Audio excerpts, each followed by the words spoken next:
حضرت عمر بن عبدالعزیز بادشاہ تھے، آواز دی، گھر میں بیٹھے، بیٹی پانی کا پیالہ تو لاؤ۔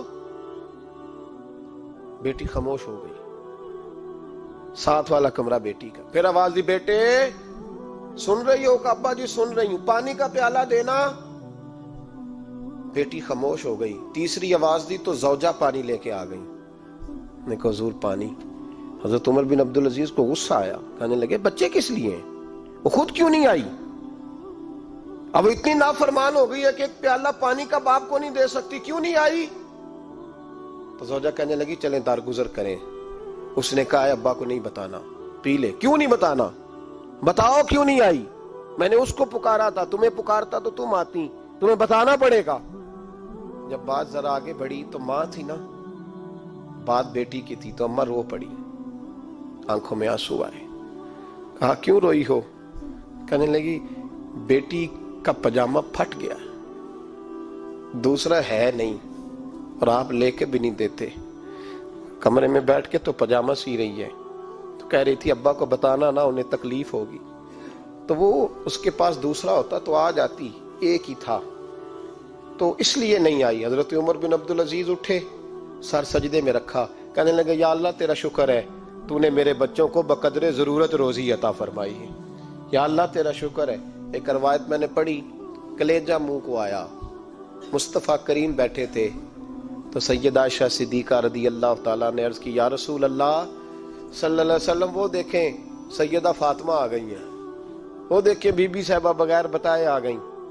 حضرت فاطمہ الزہرا آئی، حضور نے فرمایا فاطمہ بغیر اطلاع کے؟ حضور چھوٹا سا کام تھا، کیسے آئی ہو؟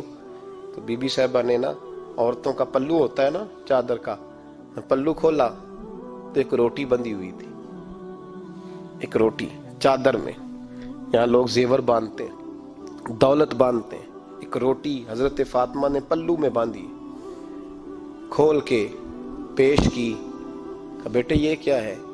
کہ ابا جی کئی دنوں سے گھر میں روٹی نہیں پکی تھی، آج علی کچھ جون لائے تھے، پیسے ہیں، چند روٹیاں بنی ہیں، تو بچوں نے تو کھا لیا، تو میرے سامنے بھی ایک روٹی آئی تھی، میں نے لقمہ توڑا ہے تو مجھے خیال آیا پتہ نہیں مصطفیٰ نے کھایا ہے کہ نہیں کھایا، پتہ نہیں حضور نے روٹی کھائی ہے کہ نہیں، تو حضور میں لے کے حاضر ہو گئی ہوں، مہربانی فرمائے۔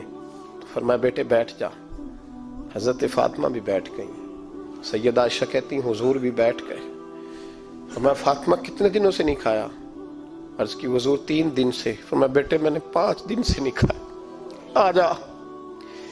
دونوں باپ بیٹی مل کے کھاتے ہیں، روٹی 2 حصوں میں حضور نے بانٹی، فرمایا چل آدھی تو کھا، آدھی میں کھاتا ہوں۔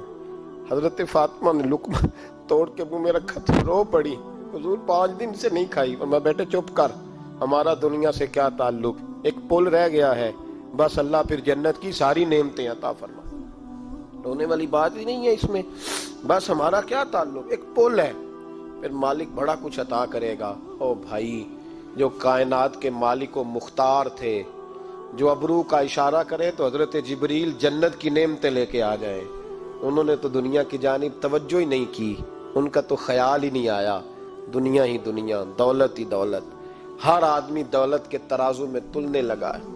اب تو کلیجہ پھٹتا ہے، اب تو لوگ پوچھتے ہیں، اور میں کبھی کبھی بڑا مجبور ہوتا ہوں، آزمائش میں آ جاتا ہوں، لوگ کہتے ہیں جناب آپ سے کچھ قرآن کی آیات سننی ہے، آپ کتنے پیسے لیں گے؟ کچھ حدیثیں سننی ہیں، کیا اس کا معاوضہ ہوگا؟ آپ سے اس نبی کا نام سننا ہے جس کا آپ کھاتے ہیں، جس کے نام پر آپ نے عزتیں لی ہیں، ان کا نام سننا ہے، آپ کا ریٹ کتنا، آپ کتنے میں بیچیں گے؟ وہ نعت جو غذا ہے وہ کتنے میں بکے گی؟